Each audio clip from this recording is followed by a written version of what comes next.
On Story is brought to you in part by the Alice Clayburgh Reynolds Foundation, a Texas family providing innovative funding since 1979.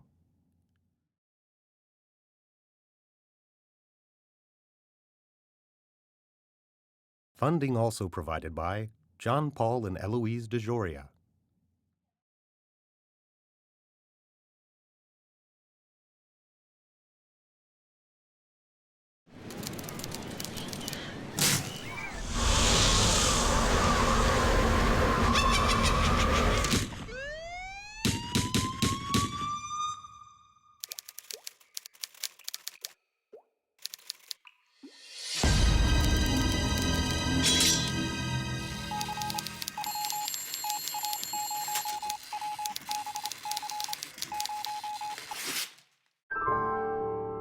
On Story, presented by Austin Film Festival. A look inside the creative process from today's leading writers and directors.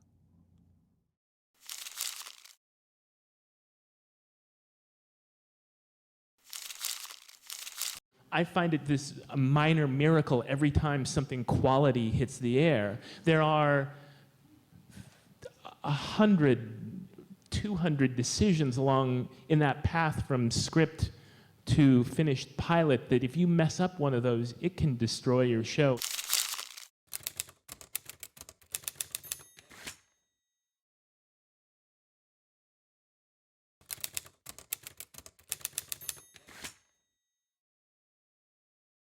Before becoming a television writer, I taught high school for many years, including here in Austin, and I was the newspaper and yearbook advisor. And as a young yearbook advisor, you spent a lot of nights after school hearing teen girl voices. Like, I was surrounded by teenage girls, and the inspiration for Veronica Mars was trying to come up with something high concept, a case-driven show that would allow me to do closed-ended stories. It was really this sort of crass commercial realization that the only way I was going to get to tell my teen stories was to package it in a case of the week format. It was set in Austin. Neptune High School was Westlake High School, although at the time the main character was going to be Keith Mars. And I wanted to sort of have this character be sort of the poster child for a prematurely jaded generation of teenage characters, and I sort of thought that loss of innocence was more interesting from a female perspective, and that's where Veronica Mars came from.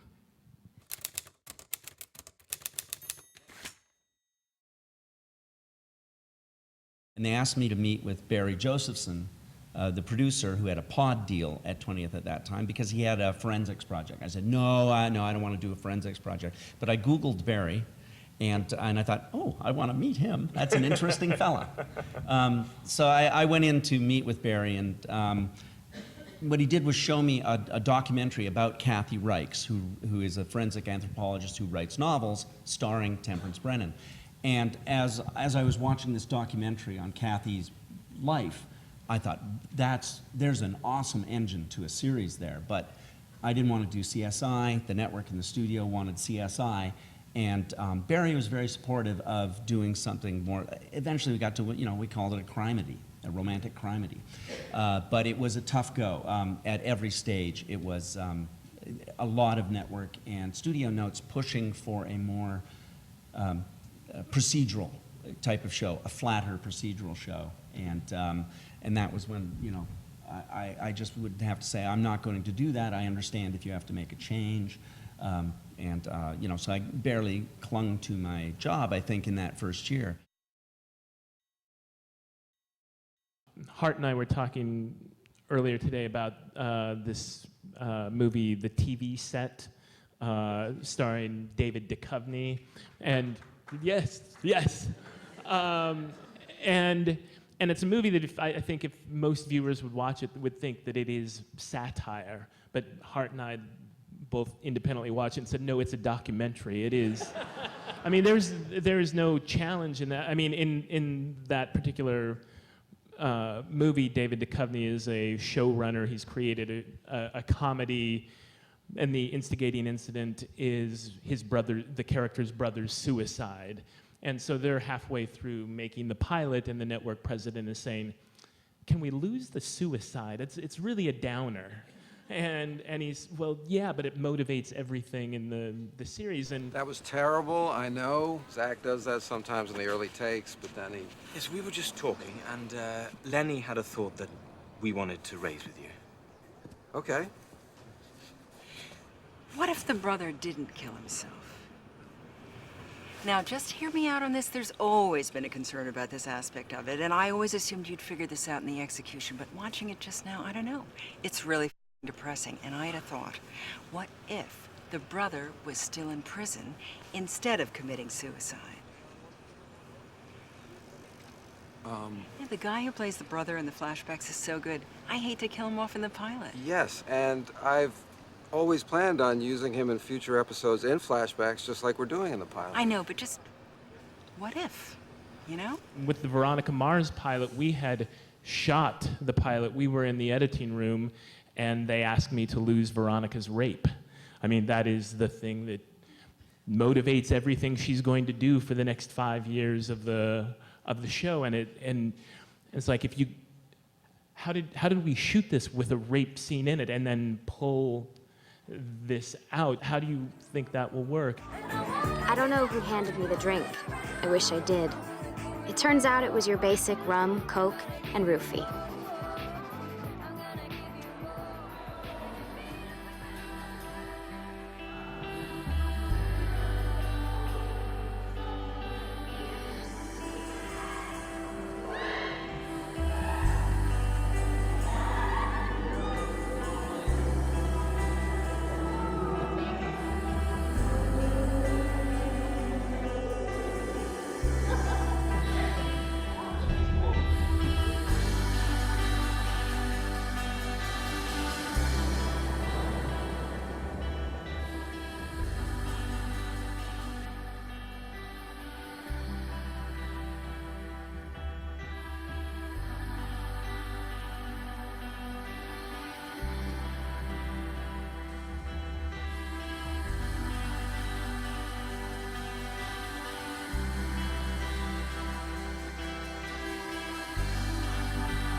Fortunately, at UPN at the time, there was an executive who was a champion for the show, who fought for the show, and we eventually won that battle.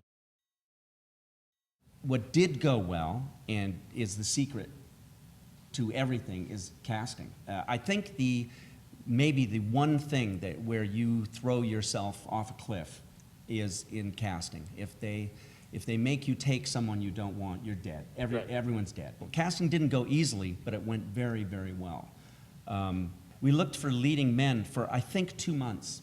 And finding a leading man is not, you've done it, it's really, really hard. Yeah, and for those of you who don't know how the casting process works, you know, as a showrunner, you have certain people you want, but casting directors generate lists. Everyone has a hand in it, and you hope and pray that your person gets it, because you know you've gotten a pilot picked up, and you know if that doesn't go well, that you're doomed. I mean, when I took Kristen Bell in for Veronica Mars, it was, that is my girl, anyone else, it's a dead show. And coming out of studio, the head of the studio said, I don't see it. Oh. She could play the friend, maybe. Oh. And luckily, the head of the network did see it, so I got who I wanted. So she didn't get cut at the first level, but it was, I'm terrified going into those, and I'm not auditioning, but it feels like the fate of your show hangs in the balance. I think it does. I think it happens right there. If you haven't got your cast, you might as well just go home. I always wanted to push the envelope and make it more than what it was on the table. I mean, there were beginnings in the seasons when we got picked up where I was bouncing a Super Bowl around in an interrogation room, and it made no sense. But for my character, it did. And either it stuck or it didn't, but I was always constantly challenging the dynamics of the character, what he would do and what he would bring. And things worked, things didn't. And what was always important for me was the relationship with her. And Emily got on board with our coach, and we developed a really strong bond that the two of us always had going into each episode. and there was a trust level that was developed, and what is seen in the screen that the two of us are thinking no one else really knows, but it translates into a lot of sexual chemistry, conflict, humor, and if you could only read the subtext, I can't tell you what it was, but it worked. What people call the moonlighting curse, I always thought, as you asked, I always thought the moonlighting curse was when two people had sexual chemistry, like you and I do, David. When it's finally acted upon and gone, what replaces it? Not acted upon. And we still just have the tension. Bridget, no. And the answer will be, there's a baby. If Emily hadn't gotten pregnant, we would have found out in the final episode of the year that they had gotten together. And what do we do now? That would have been the ending of season 6. Season 6 instead ended with Emily told me she was pregnant, and so we ended it with her telling Booth that she was pregnant, that Brennan telling Booth that Brennan was pregnant, and that he was the father. They look so happy. Yeah, well, they had a baby. Their whole lives have changed. You'd think they'd be a little more apprehensive. Well, you know, having a baby, that's a good thing. You really think that? Yeah, that's a great thing. What? What? Oh, come on, Bones, look, the baby's fine, it's healthy. They had a healthy baby, all right? They love each other. This is the happiest day of their lives, okay? What? I'm pregnant. You're the father. To make you feel my love. To make you feel my love. And I truly believe that we will go nowhere near the moonlighting curse, because life will change so much. I think what the moonlighting curse is when life doesn't change, and all of a sudden it's like something's gone and hasn't been replaced by something. I have a ton of help, a ton of help. What happens, the fast version is, at the beginning of a season, I come in and I have a document that I've said, here's where I think our series goes this year. And it covers all the characters. I have in my head storylines for all the characters, the personal stories. I have a bin of case stories. The cases, the murder cases themselves, some of them are just ideas. And I'll have a few of those. The room, the writer's room, comes up with the murder cases by and by and chunks them out. They sit up in that conference room and chunk out murder cases with the evidence. Then they pitch it to me, they pitch it to Stephen. We say, please do this, please, this makes no sense to me. But this writer's room is amazing at coming up with the cases. And they come in, they're an amazing group. The guy, the sweaty non-sniper sniper is one of our writers. That's that was Dean Lapata, he came up with Jersey Shore. They're all fantastic. So I don't come up with those cases, they do. And I tend to respond to them, say, yes, we'll do this, yes, we'll do this, and no, we won't do that. You know, when you're writing half hour, I think there's much less thought about what is our big season arc. I mean, on Party Down, we would talk about what's the nature of the Henry-Casey relationship, but there wasn't a lot of talk. You're just trying to be funny from week to week. What are the 10 funny parties that we could have on that show? On something like Veronica Mars, the season arc was built into the pilot, and that took a lot of work. And the thing that we had to know going into that show was who did murder Lily Kane? How did that happen? And then once we knew the rules of that, and I did know that going into the first season, then we can develop these false leads. We can go with the red herrings. As long as we did nothing that violated how the murder happened that night, we were fine. It was just knowing how it actually happened and then protecting for it throughout the year. Having a room full of writers, there's no way I think one person could have done that. There were too many balls that you were keeping up in the air and trying to make them land at the right time. It was a show where I wished we were doing Freaks and Geeks because those stories are easy to break. I love them, but you know, mysteries are very hard. Whodunits are very hard, and so trying to make clues land like they do, having a room full of writers is very helpful. We'd spend 2 weeks breaking an episode. The writing part was actually the relief of, you know, getting out of the room and turning it into a script. Anyone who's run a show knows that the constant battling, and the one thing I think we have in common is that our shows have a weird tone, or an odd tone. They're not, there's easier ways to write and make everyone happy than trying to be funny. Because, right. I mean, how many times have network executives said to you, do you think that's funny? No, I wrote it there to die like a mackerel.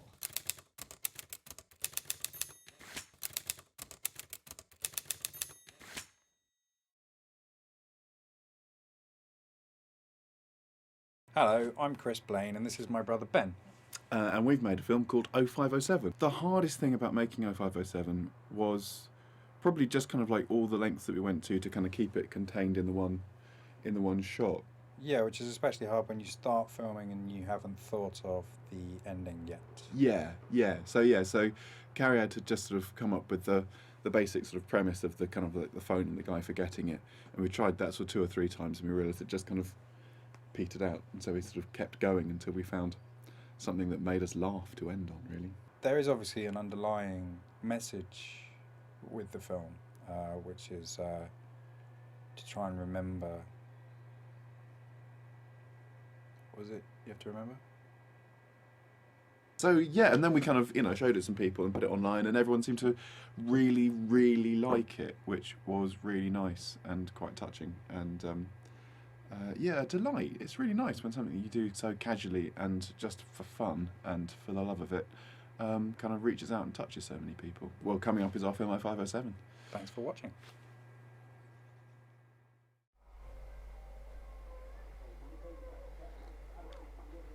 Do you want to watch something else? Who was it who killed him? It was the wife, I think. I thought she was a ghost.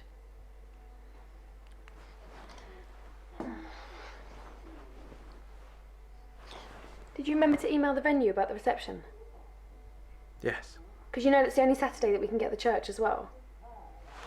Yeah, it's fine. You did it? Yes. Okay, good. Oh, thank you. Can I just use your phone to check my email? Yeah, sure. What's the passcode? Oh, it's my birthday.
Which was yesterday, actually. Ah! 0507. I'm in, yeah.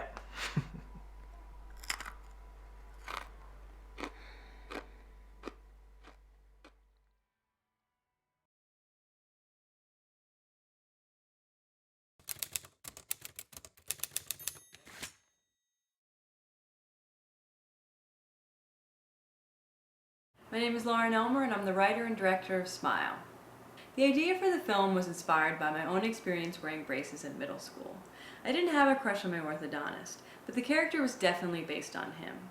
I remember how hard he tried to make his patients laugh and be cool, so I thought it'd be really interesting to have this young girl who gets completely misled by his attention. The most difficult thing about writing the film was when I had shared the first draft with some friends.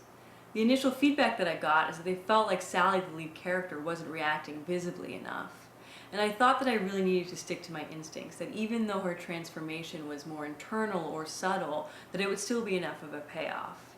I hope when audiences watch the film that they find it funny or get nostalgic and just remember what it was like to be a teenager when everything just felt larger than life. Coming up is my film Smile. Thanks for watching.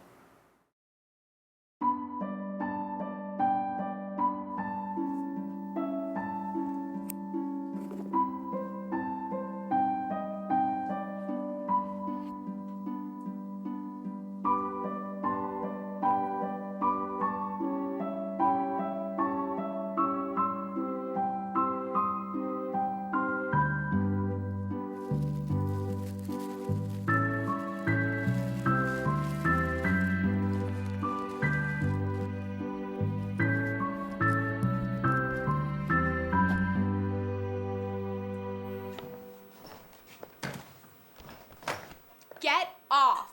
Why are you wearing face paint? Ryan, it's a big day. Can we go now? I don't want to be late for my last appointment. Shotgun!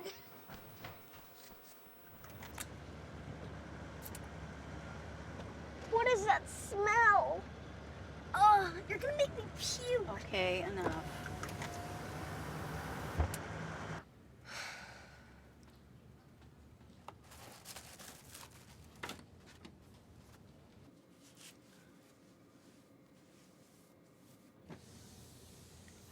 You didn't call me yet, right? Not yet, Sally. Dr. Steve is taking my braces off today. Are you excited? Hardly. Why not? Because I'm never gonna see him again. Sally, I'm ready for you now.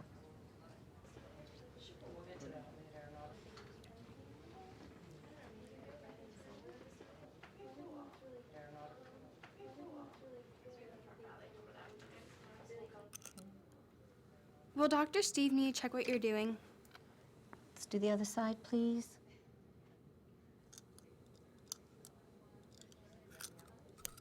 Okay. That can't be it. First, you're going to brush your teeth. Then Dr. Steve is going to examine you. So go take a look.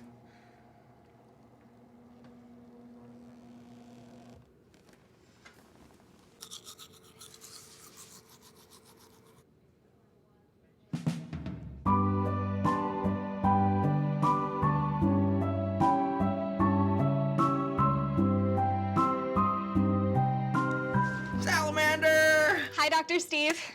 Look at that gorgeous Hollywood smile. You really think so? It is so bright that even these shades won't help. All right, let me take a closer look here.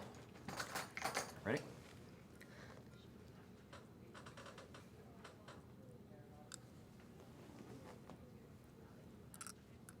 Great, bite down.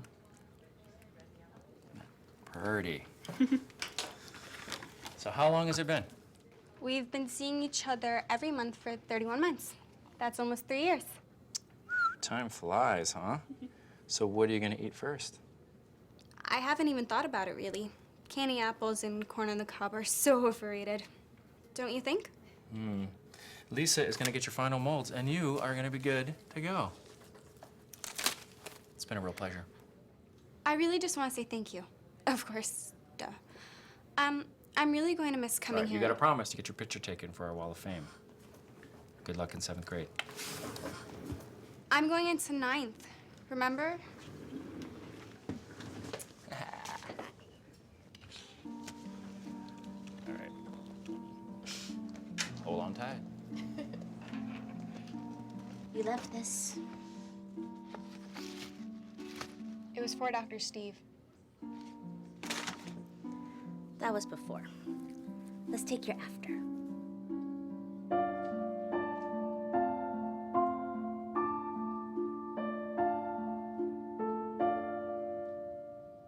What's the point? He probably says the same thing to all the girls on their last day. Last day. You're gonna need to come back in 6 weeks, honey. Come back? For your retainer follow-up. He didn't even tell me.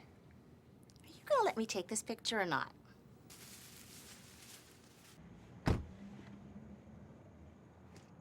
Your favorite.